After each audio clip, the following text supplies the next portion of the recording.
Nitwa Nkumukiza Patrick, abantuye mu karere ka Gasabo, umujyi wa Kigali, umurenge ni Gatsata, umudugudu akagari ni Karuruma, umudugudu n'Ibigega.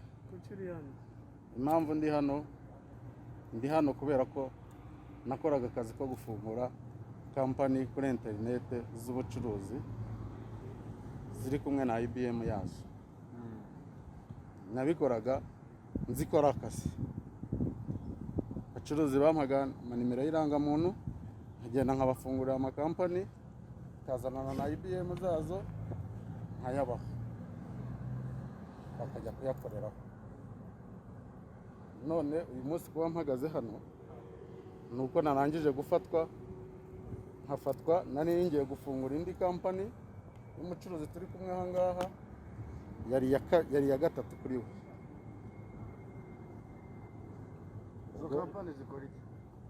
Izo kampani icyo zakoraga nari nzi ko ari kampani z'ubucuruzi, ariko ntabwo zari kampani z'ubucuruzi zemewe, zari IBM za forgery zitagira aho zanditse. Ubifungura uzi ko byemewe, nyuma umenya ko bitemewe. Ubu ngubu nabifungura nzi ko byemewe, nzi ko ari akazi, ariko nyuma namenye ko izo kampani nta hantu zajyaga zinjiza umusoro, zitajyaga zidekarara, ahubwo zavagaho fagitire zo kwiba leta, bakazikoresha izo fagitire bazidekarara amakampani yabo bacururizaho.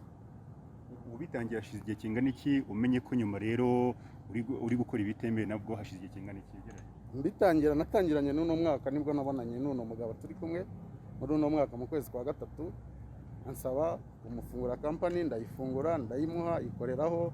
Yayikoreraga igihembwe kimwe akayisubika, agakuraho fagitire adekarara iye kampani icuruza ibyo gucuruza mu mujyi by'ibyuma, amaferabeto, ibyuma by'amashanyarazi, byose niko kazi yakoraga, afite iduka mu mujyi.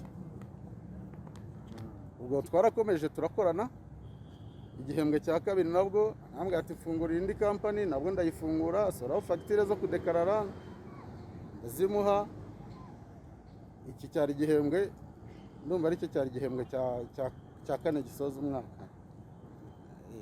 Uravuze uti wabikoraga nk'akazi, wabikoraga nk'akazi wihangiye cyangwa hari umukoresha wawe? Ntabwo nabikoraga nk'akazi nihangiye, nari mfite umukoresha wanjye ariwe boss, ariwe nafunguriragaho, ari nawe wazikoreshaga kuri kampani yiwe. Hari ahantu batari gusobanuka neza. Hari igihe wigeze kubikora ubizi neza ko abishobora kuba byemewe n'amategeko, ariko uza kongera kuvuga ko hari igihe byagaragaye ko uzi ko bitemewe n'amategeko. Kugira ngo dusobanure neza igihe wavumbuye ko bitemewe n'amategeko, warakomeje urabikora, niho dushaka gusobanura. Impamvu navumbuye ko bitemewe n'amategeko, ejo bamfata nibwo kampani nari nagiye gufunguza, bampaye na IBM yayo na mashini yafungurirwaga ku irangamuntu itariye. Noneho mbona ko n'ubundi n'ibyo nakoze mbere n'ubundi byafunguriye kuri ya rangamuntu itariye. Nemera ko nakoze amakosa. Nonse mbere ubifungura irangamuntu ni wayibonaga kandi narayibonaga, ariko numvaga ko buri muntu wese wampa irangamuntu namufungurira, nkajya muri Suberi, kuko nanjye nta bumenyi nari mfite. Najyaga muri Suberi nkishyura umwana ukora muri Suberi, akabinkorera, akamfungura, akampa arangije no kwesitaramo IBM byose, akampa birangije. Wafashwe ute rero, wavumbuye gute? Mu kuvumburwa nari ngiye gufungura iyo IBM y'iki gihembwe cy'uno mugabo, yo kuzakoresha muri iki gihembwe kizadekararwa ku itariki 15 z'ukwa cyenda. Ubwo bakimara kuyifungura, twarapurayinze kwa online, umwana arabikoraho muri Suberi, IBM arayifungura, ampamagara ambwira ati imashini yawe yatunganye, ngwino uyishyire boss. Nibwo nagezeyo, nkimara kugerayo ndamwishyura amafaranga yajyaga bifungurira, ndayamuha. Nkimara kuyamuha nibwo nahise mfatwa. Biri kuvuga ko we nasohoje amwanyereje miliyoni zisaga 45. Ayo makuru urayafite neza? Ayo makuru ntago niyafite, kubera ko iyo mibare ngewe nari ntarayibona ku byo yasohoye mu bye kuri kampani y'abacuruzi. Ariko kampani namusohoreyeho na IBM namusohoreyeho zo ndazizi n'ebyiri, ndazizi n'iyi ya gatatu itari yakoreshejwe. Ababishinzwe bareba imibare, kuko imibare ngewe guhembwa nahembwaga uko nabaga nakoze. Hari igihe yanyishyuraga 100, kanyishyura 150, 50, mbese uko nabaga nkennye nagendaga nkamuganira amafaranga akampa amafaranga. Urimo uravuga ko utari ubizi ko ibintu ukora bitemewe n'amategeko, kandi dufite amakuru y'uko uyu mugabo mukorana yajyaga guha ibicuruzwa ukabishyira muri izo sitoke zanyu kandi ari baringa, mukanabiha n'ibiciro. Ikindi cya kabiri, muri ino serivisi wamuhaga hari uko yaba araguha amafaranga arenze 600 y'uko mukorera serivisi nziza. Ni hehe uhera ubihakana kandi mu bizi biti bigaragara ko mwakorera umuntu? Ntago mbihakana kuko ntabikoze, ahubwo nasobanuraga kugira ngo byumvikane. Iyo BM n'ubundi yakoreshaga dekararize yampaga kugira ngo fagitire zisohoke, nuko aguha ibicuruzwa akaguha n'ibiciro byabyo ukabishyira muri BM bagasohora fagitiriye nkazimushyira. Yampaga ibicuruzwa acuruza yaguye mu iduka rye tukabyesara muri BM, narangiza nkamusohorera fagitire nkazimushyira azadekarara kampani yiwe. Nicyo nasobanura kugira ngo cyumvikane. Amafaranga 600 Ngewe amafaranga yampaye yose kuri telefone yanjye historique irahari, ko yayamaga kuri mobile money. Nigezamo amafaranga cash ukagaburaka, nigezamo amafaranga cash yamaga kuri mobile money. Banareba muri historique ya telefone yanjye mobile money biriho ayo yagiye anyishyura kugeza izi saha. Maginga rero Ngewe nakoranaga nawe ndi jyenyine. nari nkubaje ni magingo yangaya uri imbere ya polisi itangazamakuru, niki umva ko ari icyaha wicuza unagira inama bagenzi bawe utazagwa mu mutego nk'uwo? Icyaha ndacyicuza cyane kuko nanjye ndi umunyarwanda ukunda igihugu, kuko nimba narakoze ibitemewe kandi nagombaga gusesengura mbere nk'umuntu nkamenya ko ibyo ndimo nkora bitemewe, icyaha ndacyemera ko nakoze amakosa. Nsabira n'imbabazi abanyarwanda ko ntazayasubira, kandi nzahora mparanira nanjye n'ababikora bose namenya bose nabibereka nabo bakabivamo. Ibyo namenya byose ku makuru y'ibyo byose ahombye igihugu, ateza inyuma igihugu, asubiza inyuma igihugu, ndi tayari gutanga ubufasha bwo kubimenya nkabimenya igihe nkaba abanyarwanda bambabaye. Ufungura kampani wakoresheje ibyangombwa byanjye? Fungura kampani nakoresheje irangamuntu, ntabwo yari iyanjye, yari umwana bita Damuru, nayihawe n'uwo mucuruzi. Uyu munsi wemera ko ari icyaha wakoze? Ndemera ko ari icyaha kubera ko ntabwo nigeze nshishoza ibyo nkora ko bitemewe, kandi narangije kubona ko bitemewe bihombye igihugu. Gusa ndasaba imbabazi abanyarwanda ko ibintu nakoze ntazabisubira, kandi n'ababirimo nabo nibashaka babivemo kuko nabo bazamenyekana. Cuza kenkeri, ibijyanye na kenkeri ibyo mugenzi wawe akuvugaho yuko wamukoresheje akazi kajyanye no gucura za BEBM, nibyo? oya ntabwo ari byo. Ikiri cyo ni iki? Kuki uri hano? Okay, ndi hano ubundi ejo bamfashe bankuye mu mujyi, barambaza se uyu mugabo uramuzi? Ndebe ndavuga ndamuzi, ndatuvuga reka tugende turaza kugarura. Nayo ifite imodoka ndavuga reka nzamukane nayo, turaza tugera hari Kacyiru kuri CID, nibwo twicaye. Gusa wenda icyo bambajije ibijyanye n'uburyo dukora n'uburyo twamenyaniyemo. We twamenye ari nk'umuntu uza nk'umukiriya abaza ibiciro, hanyuma aza kuvuga ko nyuma ko acuruza, ambwira ko yajya ndanguza ibicuruzwa, ariko wenda nyuma we yari afite target ye. Nibwo nyuma twaje kugenda tuganira, aza kumbwira yuko we ashobora kumbonera amafagitire.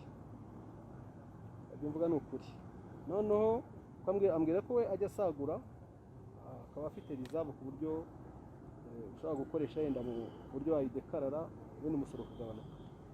Ibyo ngibyo biraba, nta bundi buryo twiye dukoranamo nawe. Twakoranye gutyo, akaza akampa izo fagitire kugira ngo dukoranye. Twabonye nk'ibihembwe 3, sinibuka yenda amafaranga yari, ariko ibyo byose yenda ashobora kugira nko muri miliyoni 40, ariko hari izitaradekararwa zigihari, ko iki gihe ntabwo kiradekararwa. We rero kuba yarampaye izo fagitire ntabwo ari ukuvuga ko ye nakoranaga nawe, ntabwo nari nsanzwe muzi, namumenye gutyo. Ntaho twari tuzi, yenda ariyo bakora bagashakisha, ntaho naba nziranye nawe cyangwa namutegetse ngo ajya nkora ibyo bintu. We kuri we ibyo avuga ntabwo ari ukuri, ni ukubeshya. None se wowe nk'umucuruzi uravuga ko izo fagitire utazi ibyazo, wahakana neza cyangwa se wasobanura neza kuko wasuraga neza nta kibazo? nibyo natangiye mbabwira ko izo fagitire urumva narazifashe, iyo byose urumva ko harimo amakosa, ariko wenda ntabwo umuntu yari azi ko ari amakosa, kubera ko zabaga ari IBM wenda ukayidekarara ukanenda uwo musoro uragabanutse. Ariko muri make kuvuga ko wenda hari icyo naba mbiziho cyangwa dufatanije, ibyo ntabwo ari byo.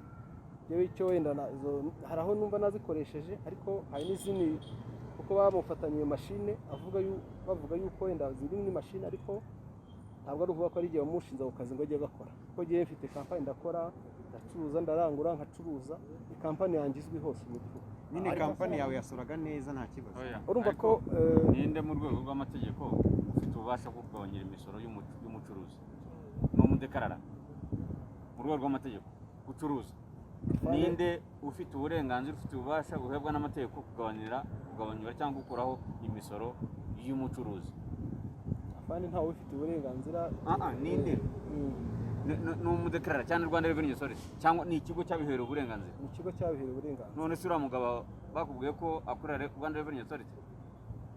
Ntabwo ayikorera. Kugira ngo mwizere mukorane, ibyo ari byo byose hari uko wamubonye, hari ububasha yakubwiye, wemere ko mwizerana mugakorana bino bihembwe byose. Tubwiye ko hari n'igisigaye bataradekarara, we kugira ngo mwizere umwinjize muri procedure dekararamo. Nsanzwe ndekara neza, ariko we kuba yarambwiye ko afite izo fagitire akazidekara, urumva ni rya kosa ryabaye, ariko yenda ntariteganije. Ikosa ryo kudekara izo fagitire bivuga ko yari afite nta aderesi afite akoreramo, ku buryo wenda acuruza, uburyo wagenda ukagura ikintu we akaguha fagitire. Urumva izo fagitire we yazimpaye mu buryo we yazikoraga, urumva ni bizinesi yari yarafunguwe ariko itemewe na leta.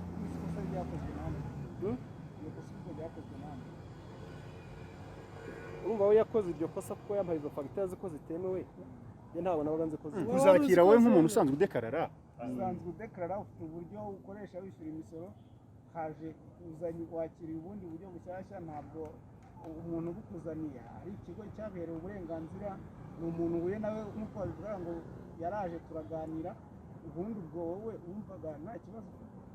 We yaje mu buryo bumeze nk'umukiriya, ariko nyuma urumva bimaze kumenyekana ko harimo amakosa, urumva ko namenye ko ari amakosa. Hanyuma kubura hari niki wishinja, nirihe kosa wumva wasobanurira abanyarwanda uvuga ati? Icyo nishinja ni uko izo fagitire ntabwo zemewe, kuko wenda Rwanda Revenue yerekanye ko zitemewe, bituma ari nayo mpamvu habaye amakosa, bakaba kumufata nanjye bakangeraho wazikoresheje. Ariko muri make icyo yindi nasobanura ni uko agiye muri we nta ruhare nigeze ngiramo rwo ngo namuha akazi ko kuba yankoreza IBM. Hari amafaranga avugwa ko yagiye umwoherereza mu bihe bitandukanye, wamuhemba gute nabyo bita? Ayo ngayo kuyamwohereza, urumva ko iyo yampaga izo fagitire njye namuhaga amafaranga twumvikanye na pourcentage, yenda uzajya umpa gutya, ko umuntu avuga ati ngiye mfite stock ndacuruza, hari ibyo nasaguye, aho kugira ngo njye muri refund nasora fagitire. N'ubwo buryo ngiye bundi nari mbizimo. Yigeze akubwira ko ari umukozi wa Rwanda Revenue? Oya, ntabwo yigeze abimbwira ko ari Revenue. Wowe wakoranye nawe mu buryo buhe? Uburyo twakoranyemo urumva ko twakoranye nk'umuntu uri businessman uje kukorohereza mu kazi. Ariko bisobanure neza. Ndabivuga, urumva ko nakoranye nawe muri ubwo buryo, niba yenda afite ibyo asagura izo fagitire, noneho ngiye nawe nayidekarara, urumva ko umusoro wagabanuka birumvikana.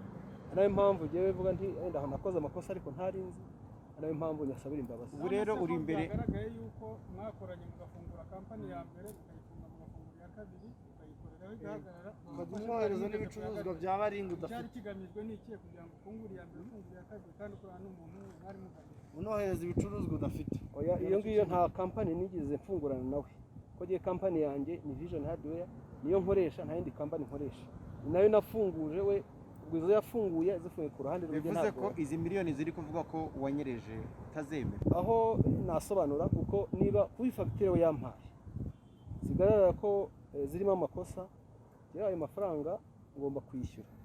Bareba izo fagitire zirimo ko ngiye ngo nkaba nazishyura, kuko urumva habayemo ikibazo kubera ko zitemewe. Hari ukwishyura, hari no kuyemera. Hari ukwishyura wumva utakaba yishyura kuko utanyereje, hari no kwishyura uvuga ati koko rya kosa narifatiwemo, biragaragara ko ngomba kwishyura nanyereje imisoro. aho rwose aho ndabyemera kuko ikosa iyo rigaragaye ko warikoze ndaryemera. none ngiye kukubariza rero nti kubariza hano nti uremera kwishyura ute imisoro ku makampani atari ayawe tanazi igihe yafunguriye? Kuri kampani ye ntabwo nakwemera kampani ntafunguye ko mfite kampani yanjye. Uzishyura imisoro ute? Ari nayo nkoresha. Yo kwishyura iyo misoro Rwanda Revenue niyo ibiteganya, kavuga ati yenda wowe igihe niki mushobora gukorana amasezerano y'uburyo wagenda wishyura, kubera ko haba byagaragaye ko ari amakosa kandi ayo makosa ndayemera. Ubutumwa nabaha nuko bagenzura bakareba neza abantu bagenda babibeshyaho babashuka, kugira ngo kuzagwa muri uwo mutego. Kuko uriya ni umutego umuntu aza akubeshya ku buryo utamenya uburyo we yabiteguye, ugashuduka umutego wawe. Uko byagenze nibo bakuzi, ariko twebwe icyo dushinzwe ni uko tumenya ni ugushakisha amakuru y'abantu bakora ibyaha nyine, bakora ibitemewe cyangwa se bashobora no kuba bahunganya umutekano. Uko bicara rero bagacura imigambi yabo, nuko babikora, nuko bakora uburiganya, nuko bakora fraude, nuko bahimba fagitire, nuko bakoresha inyandiko mpimbano, ibyo baragenda bakabikora nyine bonyine. Twebwe icyo dushinzwe ni ukumenya ko hari ababikora kandi tukanabafata. Ngira ngo uriya mugabo yabyivugiye, abantu bahimbye za sosiyete cyangwa kampani, ngira ngo amaze guhimba nka kampani nk'enye, akajya abwira abantu akabasorera, ndetse bakanyereza n'imisoro, bigaragara ko bafite ikibazo cy'imisoro batasoze, akayibakuriraho bakamuha amafaranga makeya nyine ashobora kuba yamufasha cyangwa se akirira. Icyo tugira ngo tubwire rero abadukurikiye ni iki: icya mbere ni uko hari amategeko agenga uburyo abantu basora. Ayo abaturage bakwiye kuyumva bakayubahiriza, abacuruzi bakayumva bakayubahiriza. Hari uburyo bwashyizweho bwo gusora, ntabwo turubigisha hano, ariko bakwiye kuba babuzi, kubera ko hari n'ikigo cy'igihugu gishinzwe imisoro. Abo rero abumva bafite ingingimira cyangwa se badasobanukiwe neza uburyo gusora n'isoreshwa rigenda, bakwiye kucyegera, kandi ibiganiro bijya bibaho bakabibasobanurira. Ariko umuntu uwo wese uzarengera akarenga kuri ayo mategeko, akaba ibyo byose byo gukoresha inyandiko mpimbano cyangwa no gukoresha inyandiko z'undi, ngira mwabyumvise ko uriya mugabo izo kampani yazifunguriye ku ndangamuntu y'undi. Zakakubeshya ati nkizi ndangamuntu yawe mfungure kampani, nawe ntuvuge, ntugire amakenga. Uzabirengaho polisi ikabimenya izamufata. Polisi yicara ishakisha amakuru ikayashungura, aho bibaye ngombwa ko ifata ibyemezo igafata ibyemezo, atuzuye nayo igakomeza ikora iperereza kugira ngo iyuzuze. Ku bantu rero basora, nyamuneka ntibakurikize amategeko. Nta muntu n'umwe ufite uburenganzira bwo kubakuriraho imisoro kereka ikigo kibishinzwe bishingiye ku mategeko. Ariko umuntu kuza akakubeshya, rwose umenye yuko ashobora kuguteza ikibazo ukaba wabizira, nk'aba ngaba ko bagiye gukurikirana. Icya kabiri ni abafungura za kampani. Nyamuneka nibafungure za kampani zo gukora no kwiteza imbere no guteza imbere igihugu. Ariko gufungura za kampani cyangwa se amasosiyete agamije kwiba leta, kunyereza imisoro no gushuka abaturage, bazabizira nibamenyekana. Icyanyuma turagira ngo tuvuge yuko mu by'ukuri abantu badakwiye kwishora mu byaha, babiveho, babireke. Tunabwira yuko uko bazabikora kose biratinda ariko bakamenyekana. Nk'uriya ashobora kuba yararyohewe ko yafunguye kampani ya mbere akiba imisoro, byagaragara yuko batangiye kumukeka agafungura iya kabiri, ariko ageze ku ya kane turamufata. Ubwo rero n'abandi barimo kubiteganya cyangwa se barimo kubikora, nyamuneka bararye bari menge. Ubwo ataza kuvuga ati yewe uyu munsi nafashe cyangwa ejo bundi sizamfatwa. Nta garanti afite, nta niyo polisi yamuha, gusa garanti yayihabwa n'ibikorwa bye byiza byo kutarenga ku mategeko. Kandi ku kijyanye iki ni kimwe mu byaha bimunga ubukungu bw'igihugu. Ibyaha byo muri ubu bwoko bihagaze bite? Ndavuga ku bukana mukurikije imibare mufite kugeza ubu. Nta mibare twazanye, ariko twe icyo tuvuga ni uko nta nubwo kizitwa icyaha ari uko kimaze kuba ku rugero runaka. Ikintu cyose kidateganywa n'itegeko cyangwa itegeko ryita icyaha kiba ari icyaha, kabone n'iyo cyaba ari igikorwa kimwe gusa cyangwa se bitari byaba byinshi. Tugize n'Imana bareka no kubikora, ntagire n'umuntu n'umwe ubikora. Bumve rero yuko bidateze kuba byinshi ngo n'ushaka kubikora cyangwa abikora bose, ariko twabonye umuntu umwe. Ubwo nta wakomeza ko ibyaha bitari byaba byinshi cyangwa ibyaha by'ubwoko bitari byaba byinshi, ntabwo ari byo. niyo cyaba ari kimwe ugiye kugikora gitewe n'itegeko ari ubwa mbere bamenye yuko ntabwo polisi yabyihanganira nta nubwo amategeko abyemera.